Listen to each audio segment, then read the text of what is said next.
Erev Tov, Chavrim, I'm Steve Ben-Nun. You're watching Israeli News Live, second broadcast here for today. And, back in 1994, Independent released this article here, Criminals in Exodus from Cuba. U.S. fears Castro emptying his jails into Florida. Well, the United States did get a tremendous number of prisoners from Cuba that were sent to the United States and did flood Florida. This actually did happen. But tonight I got a phone call. I won't say from who, but I got a very interesting phone call from a friend of mine that is part of the intelligence community.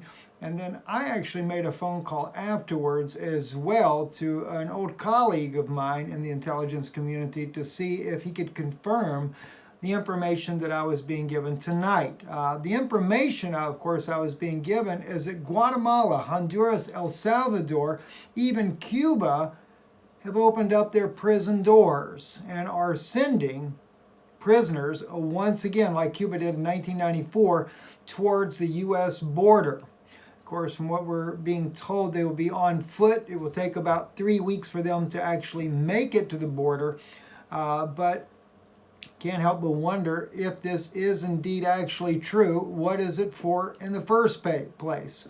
If it is true, which according to my own colleague that I worked with before in the intelligence community, he said that he has not heard this as of yet, but he said it is very plausible that it could be happening because of the destabilization of the United States of America. This would be the whole purpose for it, is to destabilize the country, to continue to weaken the country from within.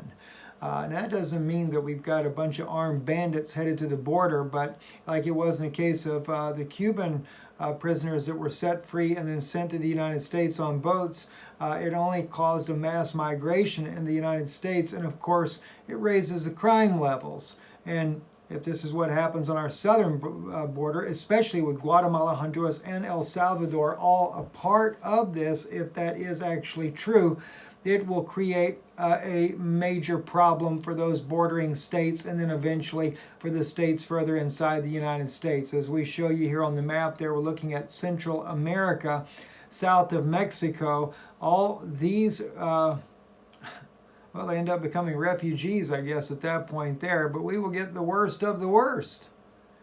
And desperate people will do desperate things. I hate to be the bearer of bad news. Gosh, you'd think there'd be some good news in life we could talk about other than all this bad news. But what can I say, friends? All I can do is tell you what I am seeing. I cannot confirm this for sure. Like I said, I did contact another friend in the intelligence community.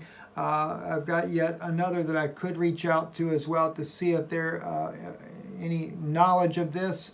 As well, but it's not good for our southern border. And of course, Texas, no doubt, will be the first state to feel the brunt of this if indeed all of this does play out true. I'm Stephen Ben-Nun. You're watching Israeli News Live.